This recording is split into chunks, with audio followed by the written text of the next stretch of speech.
Hello शुगु, कैसे आप सब? आई होप आप सब बढ़िया होंगे, मस्त होंगे, जबरदस्त होंगे, अपने पढ़ाई को बहुत बिंदास तरीके से पढ़ेंगे। फ्रेंड्स, आज के इस वीडियो के माध्यम से हम समझेंगे पास्ट कंटिन्यूअस टेंस। हाँ, पास्ट कंटिन्यूअस टेंस को बहुत ही सिंपल तरीके से समझेंगे। अगर आपके मन में ऐसा सवाल है कि पास्ट कंटिन्यूअस टेंस क्या होते हैं, इसकी पहचान क्या होती है, इसके एग्जाम्पल क्या होते हैं, इसके फार्मूले क्या होते हैं, तो आप हमारे वीडियो को पूरा देखिए। आपको एक एक चीज मैं एकदम निचोड़ के साथ बताऊंगा, इसी प्रकार से कोई दिक्कत नहीं होगी, ये बात मैं गारंटी के साथ कह रहा हूँ। फ्रेंड्स, तो वीडियो पे लास्ट तक बने रहेगा। चैनल पर नए हैं तो चैनल को लाइक और सब्सक्राइब कर दीजिएगा, जिससे कि आने वाली हर वीडियो की नोटिफिकेशन आप तक बिल्कुल आसानी से पहुंच सके। चलिए फिर समझते हैं पास्ट कंटिन्यूअस टेंस होते क्या है। चलिए देखते हैं।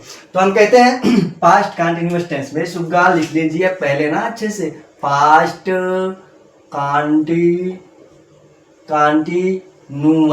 पास्ट कंटिन्यूअस टेंस ये होता है पास्ट कंटिन्यूअस टेंस। ये क्या होता है? पास्ट कंटिन्यूअस टेंस होता है। अब इसके पहचान क्या क्या हो सकती है मेरी सुग्गू? तो मैंने कहा इसकी पहचान जो होती है ना मेरी सुग्गा, पहचान की बात होगी ना, ध्यान रखना। पहचान क्या होगा? पहचान होगा जिन हिंदी वाक्यों के अंत में रहा था और रही थी और रहे थे ना, ETC आज, ठीक है। यानी जिन हिंदी वाक्यों के अंत में रहा था, रही थी, रहे थे, आदि शब्द आते हैं, उससे क्या बोलते हैं? पास्ट कंटिन्यूअस टेंस बोलते हैं। ये बात आप एकदम अच्छी तरीके से जानते हैं। जैसे कि मैंने आपको बताया था प्रेजेंट कंटिन्यूअस टेंस किसे कहते हैं, तो मैंने कहा जिन हिंदी वाक्यों के अंत में रहा है, रही है, रहे हैं, उसे क्या बोलते हैं? प्रेजेंट कंटिन्यूअस टेंस बोलते। ठीक उसी प्रकार जिन हिंदी वाक्यों के अंत में रहा था हो जाएगा ना, अगर है होगा तो कंटिन्यूअस कौन सा? Present continuous. लेकिन यहाँ पे अगर रहा था, रही थी, रहे थे हो जाएगा, इसका मतलब क्या होता है? पास्ट कंटिन्यूअस टेंस होता है। और मैं पहले भी आपको बताया, इसको ध्यान रखना, मैंने कहा था कंटिन्यूअस को बोलते हैं रहा, रही होता है, और पास्ट को बोलते हैं था, थी, थे। तो इसका मतलब दोनों इसमें देखो, पास्ट प्लस कंटिन्यूअस दोनों क्या इसमें इंक्लूड है। अगर दोनों इंक्लूड है तो जाहिर सी बात है इसकी पहचान क्या निकल कर आएगी? Past continuous tense. और इसकी पहचान भी क्या होगी? रहा था, रही थी, रहे थे ना, ये सब शब्द आते हैं तो उसे क्या बोलते हैं? Past continuous tense. जी समझ में आया पूरी तरीके से? बिल्कुल समझ में आ गया हो, किसी प्रकार से कोई समस्या नहीं होगी। चलिए समझते हैं पास्ट कंटिन्यूअस टेंस जो होते हैं इसके प्रकार क्या होते हैं। जैसे आप पढ़े थे ना, असर्टिव, निगेटिव, इंट्रोगेटिव और डबल इंट्रोगेटिव ना। प्रेजेंट इंडिफिनिट वाला याद करो, प्रेजेंट कंटिन्यूअस वाला याद करो, प्रेजेंट परफेक्ट वाला याद करो, और प्रेजेंट परफेक्ट कंटिन्यूअस वाला याद करो, और पास्ट इंडिफिनिट वाला याद करो। सब में मैंने बताया था ना इसके कितने प्रकार होते हैं? चार प्रकार। कौन कौन से? असर्टिव, निगेटिव, इंट्रोगेटिव और डबल इंट्रोगेटिव। उसी प्रकार इसके भी 4 पार्ट होंगे। कितने प्रकार? 4 पार्ट होंगे। कौन कौन से मेरे सुग्गू? अब बता दो ना, मुझे तो नहीं पता है। क्या क्या हो जाएंगे? असर्टिव हो जाएंगे। क्या हो जाएंगे? असर्टिव हो जाएंगे। फिर निगेटिव हो जाएंगे। फिर क्या होंगे मेरे सुग्गू? इंट्रोगेटिव होंगे, ठीक है। फिर क्या होंगे? डबल इंट्रोगेटिव होंगे। क्या होंगे? Double interrogative. अब ये सब सवाल आपके अंदर है, ये सब सवाल आपके अंदर, ध्यान रखना। मैंने कहा पास्ट कंटिन्यूअस टेंस कितने प्रकार के? 4 प्रकार के, असर्टिव, निगेटिव, इंट्रोगेटिव और डबल इंट्रोगेटिव। अब असर्टिव, निगेटिव, इंट्रोगेटिव और डबल इंट्रोगेटिव होते हैं, ये तो आपने बता देंगे। कैसे हम पहचानेंगे कि इंट्रोगेटिव है, कि निगेटिव है, कि डबल इंट्रोगेटिव है, कि इंट्रोगेटिव है? नहीं पता कुछ भी, तो ध्यान रखना मेरे सुब्बू। तो मैंने कहा इसके 4 पार्ट होते हैं। कितने पार्ट होते हैं? 4 पार्ट। कौन कौन से? पहले लिख लेते हैं इसको, ठीक है। पहला हमारा है असर्टिव। क्या है मेरी सुब्बा? असर्टिव। Assertive sentence. क्या है? Assertive sentence. और दूसरा हमारा क्या है? Negative sentence. क्या होता है? Negative sentence. और निगेटिव सेंटेंस हो गया हमारा, क्या हो गया? Negative sentence. और तीसरा हमारा क्या हो गया मेरी सुब्बू? एंड्रोगेटिव। क्या हो गया? एंड्रोगेटिव। एंड्रोगेटिव, एंड्रोगेटिव सेंटेंस, एंड्रोगेटिव सेंटेंस। और चौथा हमारा क्या हो गया? Double interrogative sentence. क्या हो गया? डबल एंट्रो, अरे आ जा भैया, डबल इंट्रोगेटिव सेंटेंस ना। ये हमारे होते हैं इसके 4 प्रकार। कितने प्रकार होते हैं पास्ट कंटिन्यूअस के? 4 प्रकार। असर्टिव, निगेटिव, इंट्रोगेटिव और डबल इंट्रोगेटिव। इतना तो आप जानते हो, किसी प्रकार से कोई समस्या नहीं होगी, जाहिर सी बात है नहीं होगी ना।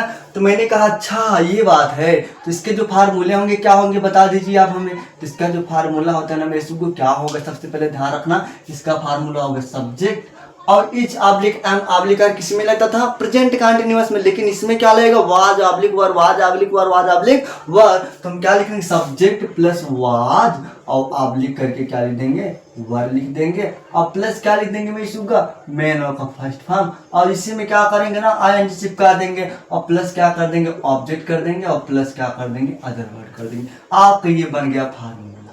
ये क्या बन गया मैं इसको, फार्मूला बन गया किसका, पास्ट कंटिन्यूअस का असर्टिव सेंटेंस। अच्छा, निगेटिव सेंटेंस के लिए क्या होते हैं, कुछ नहीं होता है, कुछ नहीं होता, बस केवल एक चीज होता है, जानते हो क्या, इसमें नहीं शब्द का प्रयोग हो जाता है। तो वहां पे यहाँ पे देखो वाज ऑब्लिक वर के बाद जो है नॉट का प्रयोग कर देंगे, बस निगेटिव सेंटेंस का फार्मूला बन गया। कैसे, मैंने कहा इसका फार्मूला क्या होगा, इसका भी फार्मूला देख लेते हैं। इसका फार्मूला क्या होगा, इसका फार्मूला क्या होगा, इसका भी फार्मूला हो जाएगा क्या, इसी में नॉट लगाना है बस। सब्जेक्ट देखो वाज ऑब्लिक वर वैसे सेम उतारेंगे हम, वैसे हमको कुछ नहीं करना, अपने आप ही बनेगा वाज ऑब्लिक वर, कोई दिक्कत नहीं, दिक्कत है। अब देखिए यहाँ पे अब बोल रहा है प्लस कर दो, अगर निगेटिव वर्ड होगा तो, क्योंकि नहीं शब्द का निगेटिव वर्ड है ना, तो क्या लिख देंगे मैं इसको, इसी में नॉट लिख देंगे, क्या लिख देंगे, नॉट, और प्लस क्या लिख देंगे, मेन वर्ब का first form plus ING plus object plus क्या हो जाएगा, अदर वर्ड। अब बताओ सुबह किसी में कोई दिक्कत है किसी प्रकार से, बताओ जल्दी से। नहीं दिक्कत है क्या, देखो यहाँ पे सेम वैसे कुछ भी नहीं चेंज हुआ है, केवल देखिए यहाँ पे नॉट शब्द आ गया बस, और कुछ भी नहीं आया, केवल नॉट शब्द आया बस, निगेटिव बन गया। कोई दिक्कत नहीं, दिक्कत है ना, केवल नॉट शब्द आया, बाकी सेम फार्मूला वैसे ही। अब उसके बाद जब इंट्रोगेटिव आएगा ना मिस्टर को, तो वाज ऑब्लिक वर जो होंगे ना, ये सब्जेक्ट के स्थान पर चलेंगे, किसके स्थान पे आ जाएंगे, सब्जेक्ट के स्थान पे आ जाएंगे, किसके स्थान पे आ जाएंगे, सब्जेक्ट। वाज ऑब्लिक वर किसके स्थान पर, सब्जेक्ट, और सब्जेक्ट जो है इनके स्थान पर चला जाएगा। कहने का मतलब ये दोनों क्या हो जाएंगे, आपस में बदल जाएंगे ना। तो देखिए आप सबसे पहले हमको इंट्रोगेटिव बना, तो डब्ल्यूएच टाइप को पहले ले, सॉरी वाज ऑब्लिक वर को पहले लेंगे, तो क्या लिख देंगे इसका फार्मूला में, इसको पहले इसको लिख लेते हैं, क्या हो जाएगा इसका फार्मूला, मैं इसको ध्यान रखो क्या हो जाएगा फार्मूला, इसका फार्मूला हो जाएगा वाज ऑब्लिक वर पहले हो जाएगा, क्या हो जाएगा, वाज, और ऑब्लिक क्या हो जाएगा, वर हो जाएगा। अब उसके बाद फिर बोल रहा है प्लस कर दो, प्लस क्योंकि सब्जेक्ट इधर चला गया ना, अब सब्जेक्ट इधर जाएगा तो क्या बन जाएगा, ऐसे बन जाएगा सब्जेक्ट। अब उसके बाद फिर निगेट नॉट लगाओ तो लगा देंगे, नहीं तो मत लगाइए, क्या लिख देंगे, मेन वर्ब का फर्स्ट फॉर्म, अब प्लस आईएनजी, अब plus object plus other verb. ये आपका बन गया क्या, मैं इसको इंट्रोगेटिव के लिए फार्मूला, किसके लिए भैया, इंट्रोगेटिव के लिए फार्मूला, ठीक है। और उसके बाद जब डबल इंट्रोगेटिव की बात होगी तो इसका फार्मूला क्या होगा, मैं इसको फार्मूला क्या होगा, फार्मूला क्या होगा, फार्मूला इसका जो हो जाएगा, मैं इसको ध्यान रखो।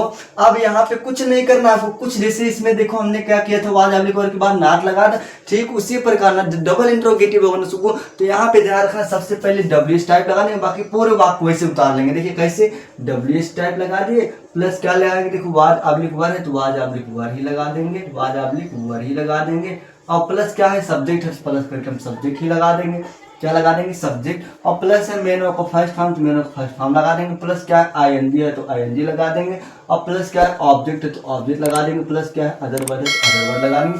क्या ये फार्मूला बन गया, जी बिल्कुल। अब यहाँ पे एक चीज और ध्यान रखना है, यहाँ पे प्लस करके क्वेश्चन मार्क भी लगा लेना, क्या लगा लेना, मैं इसको क्वेश्चन मार्क लगा लेना, प्लस करके क्वेश्चन मार्क लगा लेना, ठीक है। ये बात क्लियर पूरी तरीके से, ये बात क्लियर है, हमारा क्या बने, इसका फार्मूला बने किसका, डबल इंट्रोगेटिव। देखो कुछ चेंज हुआ, देखो ये दोनों फार्मूले सेम होते हैं, देखो यहाँ पे सेम है, केवल यहाँ पे नॉट बाहर से आया, ठीक है, कुछ नहीं आया, केवल नॉट आया, निगेटिव में केवल नॉट लगा बस, और कुछ भी नहीं हुआ है। और उसी प्रकार ये फार्मूले दोनों सेम होते हैं, केवल यहाँ पे सबसे पहले डब्ल्यू टाइप आया, बाकी पूरा फार्मूला सेम होता है। अब तो हमें पता चल गया इसका फार्मूला, अरे अब तो हम इसका ट्रांसलेशन बहुत आसानी से कर लेंगे, इसमें किसी प्रकार से कोई दिक्कत नहीं होगी। चलिए हम इसके एग्जाम्पल देखते हैं, आखिर इसके एग्जाम्पल क्या क्या हो सकते हैं, किस प्रकार से हम निगेटिव इंट्रोगेटिव और डबल इंट्रोगेटिव को बहुत आसानी से और चुटकियों में सॉल्व कर सकते हैं। चलिए फिर देखते हैं। तो मैंने कहा आपके सामने कुछ एग्जाम्पल मैं देता हूँ, क्या देता हूँ, इसको एग्जाम्पल देता हूँ, और एग्जाम्पल में ध्यान रखना, मैंने कहा एग्जाम्पल, ये रहा एग्जाम्पल, ठीक है। और उससे पहले ध्यान रखना, मैंने कहा वाज ऑब्लिक वर का यूज कैसे करना है, ध्यान रखना यहाँ पे सिंगुलर के लिए, किसके लिए, सिंगुलर के साथ किसका प्रयोग करते हैं, इसको सिंगुलर सब्जेक्ट साथ हमेशा ध्यान रखना वाज का प्रयोग करते हैं, और प्लूरल सब्जेक्ट साथ हमेशा किसका प्रयोग करते हैं, वाज का, वर का, किसका प्रयोग करते हैं, वर का, और प्लूरल सब्जेक्ट के साथ किसका प्रयोग करते हैं, इसको वर का।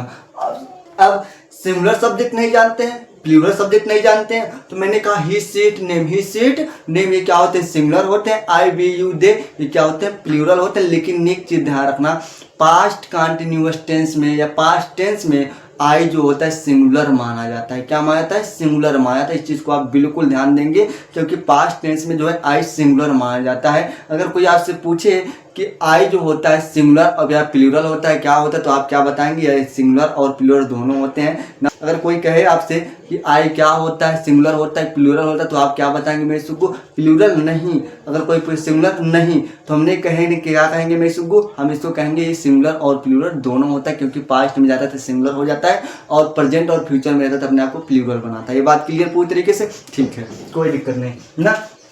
अब ये तो हमारी हो गई, चलो ठीक है सर, इससे एग्जाम्पल क्या क्या हो सकते हैं? तो मैंने कहा मैं सबको इसके एग्जाम्पल जो होंगे ना, बारिश होने लगी अब आवाज़ में थोड़ी बहुत समस्याएं होंगी, तो मैंने कहा एग्जाम्पल क्या क्या हो सकते हैं। जैसे मैं कह दूँ अपने माता पिता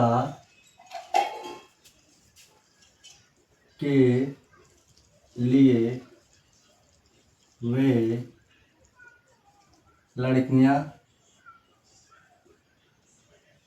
वे लड़कियां खाना बना रही थी। ठीक है, आपके सामने इस तरीके से एग्जाम्पल आ जाएंगे, इसको ध्यान रखना। क्या होंगे? अपने माता पिता के लिए वह लड़कियां खाना बना रही थी। अगर आपके सामने इस प्रकार सेंटेंस आते हैं तो सबसे पहले आपको सेंटेंस को पहचानना होता है कि आखिर सेंटेंस हमारा क्या होता है मेरे सुगु, कि प्रेजेंट इंडेफिनिट में है, प्रेजेंट कंटीन्यूअस में है, पास्ट इंडेफिनिट में है, पास्ट कंटीन्यूअस में है, फ्यूचर में है, परफेक्ट में है, किस में है, कुछ नहीं पता हो तो पहले सेंटेंस को हम देखेंगे, उसके बाद आपको बहुत बिंदास तरीके से समझ में आएगा। ठीक है, तो देखिए मैंने कहा अपने माता पिता के लिए वह लड़कियां खाना बना रही थी। तो सबसे पहले अगर हम देखेंगे सेंटेंस में, देखिए यहाँ पे सबसे पहले आपको क्या मिला? देखिए मेरे सुगु थे मिला। क्या मिला? थे मिला। जब किसी सेंटेंस के लास्ट में आपको था थी थे मिल जाए तो इसका मतलब क्या होता है? ये जाहिर सी बात है पास्ट टेंस होता है। ठीक है, क्या होता है? पास्ट टेंस होता है। तो हमें था थी से ज्ञात हुआ क्या मेरे सुगु? Past tense. ठीक है, और इसी प्रकार देखिए आप देखेंगे कलम और पीछे देखिए रही आया, इसका मतलब जिन वाक्यांश में रहा रही रहे होते हैं, इसका मतलब क्या होता है? कंटीन्यूअस टेंस होता है। अब उसके बाद जब इसको हम क्या मानेंगे मेरे सुगु? कंटीन्यूअस। अब पास्ट प्लस कंटीन्यूअस जोड़ेंगे तो क्या बन जाएगा? Past continuous tense. क्या बन जाएगा? Past continuous tense. क्या बना मेरे सबको? Past continuous tense. अब हमें पता है कि ये पास्ट कंटीन्यूअस टेंस है। अगर पास्ट कंटीन्यूअस टेंस है इसमें कोई दिक्कत नहीं है। हमने कहा है 4 प्रकार के होते हैं, असर्टिव, नेगेटिव, इंट्रोगेटिव और डबल इंट्रोगेटिव। आखिर हम कैसे पहचानेंगे नेगेटिव है, इंट्रोगेटिव है, डबल इंट्रोगेटिव? मैंने कहा सबको ध्यान रखना, निगेटिव सेंटेंस का मतलब होता है नकारात्मक। क्या होता है मेरे सुगु? नकारात्मक, जिसमें नहीं शब्द का प्रयोग हुआ रहता है। किसका? नहीं शब्द का। ध्यान रखना। ठीक है, और इसमें ध्यान रखना इंट्रोगेटिव में क्या होंगे? क्या शब्द वाक्यों के सबसे पहले आएंगे। ठीक है, और इसमें क्या होंगे? कब, कहाँ, क्यों आदि वाक्यों के बीच में आएंगे। इसका मतलब इस सेंटेंस को हम पढ़ेंगे अपने माता पिता के लिए वह लड़कियां खाना बना रही थी। इसका मतलब इसमें नहीं शब्द का प्रयोग नहीं हुआ है, क्या शब्द वाक्यों के पहले नहीं आया, कब, कहाँ, क्यों आदि वाक्यों के बीच में नहीं आता। इसका मतलब हमारा क्या? असर्टिव सेंटेंस है। अगर ये पास्ट कंटिन्यूअस का असर्टिव सेंटेंस है तो हमको क्या करना है मेरे सुगु? इसी फार्मूले पे सेट करना। सब्जेक्ट वाज क्या? इसी पे सेट करना है मेरे सुगु। किस पर? Subject was oblique verb plus V1 plus ING plus object plus other word. तो इससे पहले हमको क्या करना है मेरे सुगु? सब्जेक्ट को ढूंढना है। अब किसको ढूंढना है मेरे सुगु? वर्ब को ढूंढना है, प्लस किसको ढूंढना है? ऑब्जेक्ट ढूंढना है। अब हम देखते हैं सेंटेंस में हमारा सब्जेक्ट कहाँ पे, वर्ब कहाँ पे, ऑब्जेक्ट कहाँ पे है। ठीक है, ध्यान समझिएगा। मैंने कहा सेंटेंस को पढ़ेंगे अपने माता पिता के लिए वह लड़कियां खाना बना रही थी। ध्यान रखना, जब रही को इसको छोड़ देंगे, पहचान को छोड़ देंगे। देखो बनाना, बनाना क्या होता है? एक वर्ब होता है। किसी सेंटेंस के लास्ट में आप जाएंगे सुगु तो आपको क्रिया जाहिर सी बात एकदम आसानी से मिल जाएगी, उसी को पकड़ना है बस। क्रिया लास्ट में हमेशा मिलती है किस सेंटेंस के। ठीक है, तो बनाना क्या हुआ? एक क्रिया हुआ, कोई दिक्कत नहीं, नहीं डाउट है। अब उसके बाद बना रही थी। अब सब्जेक्ट देखो, इससे पूछो, इसी से पूछो, कोई देख क्या? कौन? इसी से पूछो कौन बना रही थी, इसी से पूछो कौन, कौन बना रही थी, कौन बना रही थी। देखो बना रही थी अपने माता पिता के लिए वह लड़कियां खाना बना रही थी, वह लड़कियां खाना बना रही थी। यानी जो बनाने काम हो रहा है, बना कौन रही मेरी सुगु? जाहिर सी बात है कौन बना रही? वही लड़कियां। तो वह लड़कियां हमारी क्या हो जाएंगी मेरी सुगु? सब्जेक्ट हो जाएंगी। क्या हो जाएंगी? सब्जेक्ट हो जाएंगी। क्यों? क्योंकि जो काम करता है वही क्या कहलाता है मेरी सुगु? सब्जेक्ट कहलाता है। और उसका प्रभाव जिस पर पड़ता है वो क्या कहलाता है? ऑब्जेक्ट कहलाता है। क्लियर? ठीक है, तो हमने कहा वह लड़कियां जो है सब्जेक्ट हो गया। सर ये लड़कियां क्या कर रही है? देखो बना रही थी, क्या बना रही थी? बताओ, अपने माता पिता के लिए वह लड़कियां बना रही थी क्या, खाना। तो खाना हमारा क्या हुआ मेरे सुगु, ऑब्जेक्ट हुआ। क्या हुआ, ऑब्जेक्ट हुआ। जब हमारा ऑब्जेक्ट मिल गया, अब जरूरी नहीं होता कि मेरे सुगु सब्जेक्ट सबसे पहले ही होता है। सब्जेक्ट क्या होता है, बीच में भी हो सकता है और कहीं भी हो सकता है, लेकिन आपको सब्जेक्ट को पहचानना है। और कैसे पहचानना है, क्रिया के माध्यम से पहचानना है, बस। ठीक है, तो हमने सब्जेक्ट और प्लस ऑब्जेक्ट को पकड़ लिया। सबसे पहले हम सेंटेंस करते हैं। देखिए, अब बताइए सब्जेक्ट हमारा क्या है, वह लड़कियां। अब वह लड़कियों क्या हम ऐसा लिखेंगे, दे गर्ल्स, दे गर्ल्स ऐसे लिखेंगे मेरे सुगु, नहीं।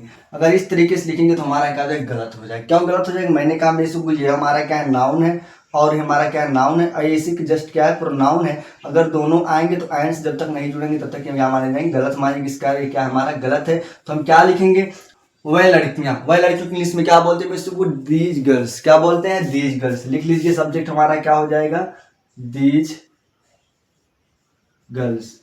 कोई दिक्कत नहीं, दिक्कत दीज गर्ल्स। अब दीज गर्ल्स बताओ, सिंगुलर है प्लूरल है, बताओ ना सुगु। सिंगुलर है प्लूरल, जाहिर सी बात है क्या प्लूरल। अगर प्लूरल होंगे तो हम क्या करेंगे मैं सुगु, इसके साथ किसका प्रयोग करेंगे, वर का। दीज गर्ल वर, कोई दिक्कत नहीं, दिक्कत दीज गर्ल वर, ये उसके बाद हो गया। अब उसके बाद बोल रहा मैन का फर्स्ट फॉर्म। अब पता है बनाना क्या बोलते हैं सुगु, बनाना कुक बोलते हैं, प्रिपेयर बोलते हैं, चाहे जो लिख लीजिए, कोई दिक्कत नहीं है। ठीक है, तो हमने क्या लिखा मैं सुगु, प्रिपेयर। क्या लिख दिया, प्रिपेयर, प्रिपेयर। अब देखिए यहाँ पे ई होता है, लेकिन अब प्रिपेयर है, यहाँ पे आईएनजी फॉर्म जोड़ेंगे तो ई क्या होता है, इसमें साइलेंट हो जाता है, इसलिए क्या होता है, प्रिपेयरिंग। क्या होता है, प्रिपेयरिंग। तैयार करते हैं, बनाते हैं, एक ही बात होती है। ठीक है, प्रिपेयरिंग क्या बनाती है मेरे सुबह। देखो ऑब्जेक्ट हमारा क्या है, खाना। खाना क्या बोलते हैं इंग्लिश में, फूड। क्या बोलते हैं, फूड। यानी बनाती हैं, प्रिपेयरिंग करते हैं, क्या बनाती है, खाना। खाना किसके लिए बनाती हैं, फॉर के लिए। किसके लिए, फॉर। किसके लिए, फॉर। अब अपने माता पिता के लिए ध्यान रखना मेरे सुबह, यहाँ पे जो अपना शब्द है हमारा क्या है, पॉजेसिव है। क्या है, पॉजेसिव है। ये नाउन के हिसाब से लगता है, सब्जेक्ट के अनुसार लगता है। सब्जेक्ट हमारा सिंगुलर होगा तब लगेगा और प्लूरल होगा तब लगेगा। और किस अनुसार से, सब्जेक्ट के अनुसार से हमेशा ध्यान रखना, पॉजेसिव लगता है। तो वह लड़कियां हमारा देखो क्या है, बहुत सारी लड़कियां हैं, हमारी नाउन है, बहुत सारी लड़कियां हैं। तो यहाँ पे देखिए, जब इसका हम पॉजेसिव लेंगे, सॉरी इसका प्रोनाउन लेंगे तो क्या होंगे, लेंगे दे लेंगे। और जब अपने के लिए पॉजेसिव लेंगे तो क्या लेंगे मैं सुगु, दीयर लेंगे। क्या लिखेंगे, दीयर लिखेंगे। बात क्लियर, क्या लिखेंगे, दीयर। तो क्या लिख देंगे मैं सुगु, दीयर। क्या लिख देंगे अपने के लिए, दीयर। क्या लिख देंगे, दीयर। अब उसके बाद कौन है भैया, माता पिता। माता पिता क्या बोलते हैं, पेरेंट्स। क्या बोलते हैं, पेरेंट्स। अब उसके बाद फुल स्टॉप लगा दो, आपका आंसर क्या हो जाएगा, these girls were preparing food for their parents. ये आपका आंसर हो गया। ठीक, उसी प्रकार जब इसको हम निगेटिव बनाएंगे मैं इसको ध्यान रखना, इसी सेंटेंस को अगर हम निगेटिव बनाएंगे तो यहाँ पे ध्यान रखना, जैसे मैं कह दूं अपने, ध्यान रखना इसे। ठीक है, जैसे मैं कह दूं अपने माता पिता के लिए वह लड़कियां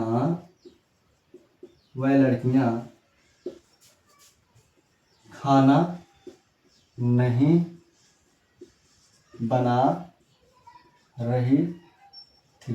देखो, अब जब यहाँ पे निगेटिव वर्ड आ जाएगा, देखो ध्यान देना मैं सुगु, जब यहाँ पे निगेटिव वर्ड आ जाएगा तो यहाँ पे हम क्या लिख देंगे मैं सुगु, नॉट का प्रयोग कर देंगे। कहाँ पे नॉट प्रयोग कर, पूरा सेम टू सेम ही रहेगा, केवल नहीं शब्द। देखो पूरा सेम टू सेम सेंटेंस जो हमारा है, केवल नहीं शब्द अलग से आया है। तो ध्यान रखना, जब नहीं शब्द आएगा इसी वर्ड ऑब्लिक वर्ड के बीच में क्या करेंगे, नॉट जोड़ देंगे। कैसे कर देंगे मैं सुगु, इसको दीज लिख देंगे। क्या लिख देंगे मैं सुगु, दीज। और उसके बाद क्या लिख देंगे, गर्ल्स लिख देंगे। क्या लिख देंगे, गर्ल्स। और उसके बाद वर को वर ही लिख देंगे। ठीक है, और क्या लिख देंगे, these girls were. These girls वर, एक बात क्लियर पूरी तरीके से। अब उसके बाद देखो यहाँ पे निगेटिव वर्ड है, क्या है, निगेटिव वर्ड है, तो हम क्या लिख देंगे मैं सुगु, नॉट लिख देंगे। क्या लिख देंगे, नॉट। अब उसके बाद मेरे को फर्स्ट फॉर्म चाहिए, तो फर्स्ट फॉर्म हमारा क्या है, प्रिपेयरिंग है, प्रिपेयर है। क्या है मैं सुगु, प्रिपेयर। अब इसमें आईएनजी बोल रहा था, आईएनजी प्रिपेयरिंग। क्या प्रिपेयरिंग, फूड। क्या कर देंगे भैया, क्या प्रिपेयरिंग कर रही है भैया, फूड कर रही है। क्या कर रहे हैं, फूड कर रही है। बात क्लियर। और उसके बाद किसके लिए कर रहे हैं मेरे भैया, अपने माता पिता के लिए। क्या लिख देंगे, for their parents. Dear parents आपका निगेटिव बन गया। अब उसी प्रकार जब इंट्रोगेटिव होगा, मैं सबको बताइए, इंट्रोगेटिव होगा तो वाद ऑब्लिक वर्ड क्या होंगे, पहले आ जाएंगे। जैसे मान लीजिए यहाँ पे क्या, अब यहाँ पे मैं क्या लगा देता हूँ, इसका हिंदी देखो, यहाँ पे क्या लगा दिया। और उसके बाद जब इसको करना हो, जैसे ही इंट्रोगेटिव होगा, इंट्रोगेटिव के लिए हम क्या करेंगे, मेरे सबको ध्यान रखना, इंट्रोगेटिव के लिए हम क्या करेंगे, सबसे पहले हम इसी को ध्यान रखना, वाद ऑब्लिक वर्ड को पहले था, जिससे यहाँ पे क्या लगा देंगे। ठीक है, क्या लगाएंगे, वाद ऑब्लिक वर्ड को पहले आ देंगे तो क्या वर, क्या हो जाएगा, वर। और उसके बाद वर होने के बाद देखिए दीज गर्ल, सब दीज गर्ल को दीज गर्ल ही लिख देंगे। क्या लिख देंगे, दीज गर्ल्स, दीज गर्ल्स। अब उसके बाद देखिए अगर यहाँ पे निगेटिव वर्ड है, लेकिन यहाँ पे अगर निगेटिव वर्ड होता तो यहाँ पे नॉट लगाते, लेकिन यहाँ पे अगर हम इसको लेंगे, यहाँ पे नॉट को नहीं यूज करेंगे, जब क्या शब्द लगाएंगे तो नॉट को नहीं लगाएंगे, तो यहाँ पे नॉट का यूज नहीं करेंगे। अगर लगाना चाहे तो यहाँ के वैसे लिख देंगे सुबह, नॉट अगर लगाएंगे तो ध्यान रखना ऐसे लिख देंगे, नॉट यहाँ पे लगा देंगे। लेकिन अगर नॉट नहीं लगाना है भाई सुगु, यहाँ पे क्या शब्द आएगा और वहाँ पे नॉट नहीं लगाए तो आप नॉट नहीं लिखेंगे, लेकिन अगर नॉट लगाएंगे तो ठीक है, अगर नॉट लगाएंगे तो आपको यहाँ पे नॉट लिख देना है, ठीक है। ये बात की वर्ड दीज गर्ल्स नॉट। अब उसके बाद हम नॉट लगा के चल रहे हैं, ठीक है, नहीं लगा के चल रहे हैं, ठीक है। जैसे मान लीजिए मैं इसको कैसे मार रहा हूँ, क्या अपने माता पिता के लिए वह लड़कियां खाना नहीं बना रही हैं, बना रही थी, तो आपका इस तरीके से हो जाएगा, तो यहाँ पे नॉट लगा देंगे, ठीक है। अब उसके बाद क्या हो जाएगा, वही सेम उतारना है आपको, क्या करना है, प्रिपेयरिंग, क्या करना है मैं इसको प्रिपेयरिंग करना है। प्रिपेयरिंग के बाद क्या प्रिपेयरिंग कर रहे हैं, फूड कर रहे हैं, क्या कर रहे हैं, फूड कर रहे हैं। उसके बाद क्या, for their parents, for their parents. ये आपको क्वेश्चन मार्क लास्ट में लगाना, आपका आंसर हो जाएगा जब इंट्रोगेटिव बनाएंगे तब, ठीक है। अब मान लीजिए मैं इसी को क्या करता हूँ, डबल इंट्रोगेटिव सेंटेंस बना देता हूँ। डबल इंट्रोगेटिव सेंटेंस में क्या करना है, मैं इसी को सबसे पहले ध्यान देना, इसी को ऐसे रहेगा कि देखिए यहाँ पे मैंने कहा अपने माता पिता के लिए, देखो अपने माता पिता के लिए वह लड़कियां खाना कैसे बना रही थी, ठीक है। अब यहाँ पे देखिए अब कुछ नहीं बदला है, केवल यहाँ पे क्या आ गया, कैसे शब्द आ गया। कैसे शब्द को सबसे पहले डबल इंट्रोगेटिव बोलते हैं, इसलिए हम सबसे पहले इसी को लिखेंगे नियम के अकॉर्डिंग। क्या लिखेंगे, देखो डब्ल्यूएच टाइप, तो कैसे सबसे पहले लिखेंगे, क्या हो जाएगा, हाउ, क्या हो जाएगा, हाउ। अब उसके बाद देखिए वाज ऑब्लिक वर, सब्जेक्ट हमारा क्या है, प्लूरल। अगर सब्जेक्ट हमारा प्लूरल, इसलिए हम क्या करेंगे, वर का यूज करेंगे। देखिए यहाँ पे क्या हो जाएगा, वर हो जाएगा। अब उसके बाद दीज गर्ल को दीज गर्ल ही लिख देंगे। अब उसके बाद दीज गर्ल्स हो गया, कोई दिक्कत नहीं, दिक्कत दीज गर्ल्स हो गया। अब उसके बाद अगर इसमें भी नॉट लगाएंगे ठीक है, नहीं लगाएंगे तो कोई दिक्कत नहीं, हम नॉट नहीं मान के चल रहे हैं, ठीक है। देखिए क्या हो गया, हाउ वर दीज गर्ल्स, ये बात क्लियर। अब उसके बाद बोल रहा देखिए मेन और का फर्स्ट फॉर्म, तो हम क्या लगा देंगे, प्रिपेयरिंग क्या भैया, फूड, क्या कर रहे हैं, फूड बना रहे हैं। और किसके लिए, फॉर दियर पेरेंट्स। और उसके बाद आपका फुल स्टॉप, लास्ट में क्वेश्चन मार्क, आपका आंसर हो गया। इस तरीके से केवल एक ही सेंटेंस को मैंने क्या किया, मैं इसको इंट्रोगेटिव, असर्टिव, निगेटिव, इंट्रोगेटिव और डबल इंट्रोगेटिव बना, ताकि आपको बिंदास तरीके से समझ में आए। देखो यहाँ पे फार्मूला सेम वैसे लिखा गया। देखिए यहाँ पे मैंने कहा अपने माता पिता के लिए वह लड़कियां खाना बना रही, तो क्या लिखा, these girls were preparing food for their parents, ये बात क्लियर। और जैसे ही यहाँ पे मैंने नॉट लगा दी, नहीं बना रही थी, क्या को अभी रिमूव करो थोड़ी देर क्लियर ना। मैंने कहा अपने माता पिता के लिए वह लड़कियां खाना नहीं बना रही थी, तो हमने क्या लिखा, दीज गर्ल्स वर, यहाँ पे केवल नॉट लगा दिया। क्या लगा दिएगा, मैं इसको नॉट लगा दिया, बाकी सब चीज वैसे रहेंगे, not preparing food for their parents, ये बात क्लियर। और उसी प्रकार जैसे इंट्रोगेटिव में आएंगे, इंट्रोगेटिव में क्या शब्द यहाँ पे लगा देंगे, क्या लगा देंगे, क्या शब्द लगाएंगे, क्या अपने माता पिता के लिए वह लड़कियां खाना नहीं बना रहे। देखिए ध्यान रखना, इंट्रोगेटिव प्लस निगेटिव दोनों है। जब इंट्रोगेटिव प्लस निगेटिव दोनों होंगे तो यहाँ पे मेरे सुबह क्या करेंगे, सब्जेक्ट के बाद किसका प्रयोग कर देंगे, नॉट का प्रयोग कर देंगे। अगर निगेटिव वर्ड का प्रयोग नहीं है तो नहीं करेंगे, लेकिन हम यहाँ पे मान चल रहे हैं, यहाँ पे क्या लगाते हैं, क्या अपने माता पिता के लिए वह लड़कियां खाना नहीं बना रही थी, तो हम क्या लिख दिए, मैं सुबह वर, क्योंकि सब्जेक्ट के अनुसार वर लगा, ठीक है। Were these girls not preparing food for their parents, केवल यहाँ पे वर पहले आ गए सब्जेक्ट के स्थान पे बदल कर। अब उसी प्रकार जब यहाँ पे डबल इंट्रोगेटिव में जाएंगे सुबह, मैंने कहा यहाँ पे चूहा बीच में आएगा, ठीक है। ये हमारा क्या डबल इंट्रोगेटिव क्या होंगे, बीच में आएंगे। तो हमने क्या किया, हाउ को सबसे पहले किया नियम के अकॉर्डिंग, डब्ल्यूएच टाइप। और उसके बाद वाज ऑब्लिक वर, सब्जेक्ट के अनुसार हमने क्या किया, वर कर दिया। अब उसके बाद दीज गर्ल्स हो गया। उसके बाद बोल रहा है मैंने फर्स्ट हम प्रिपेयरिंग फूड ना। अब उसके बाद फॉर किसके लिए, दियर पेरेंट्स के लिए, क्वेश्चन मार्क आपका आंसर हो गया। इस तरीके से आप चाहे तो इंट्रोगेटिव, निगेटिव, असर्टिव और डबल इंट्रोगेटिव सब कुछ बना सकते हैं, बिल्कुल आसान है। चलिए फ्रेंड्स, मिलते हैं नेक्स्ट वीडियो तक के लिए, धन्यवाद। आज बारिश हो गई थी, इसका थोड़ा डिस्टर्बिंग होना पड़ा और वीडियो थोड़ा पॉज करके फिर से बनाना पड़ा, ठीक है फ्रेंड्स। तो चलिए फ्रेंड्स, मिलते हैं नेक्स्ट वीडियो तक के लिए, धन्यवाद, बाय बाय। ऐसे अपनी पढ़ाई पढ़ते रहिए, धन्यवाद।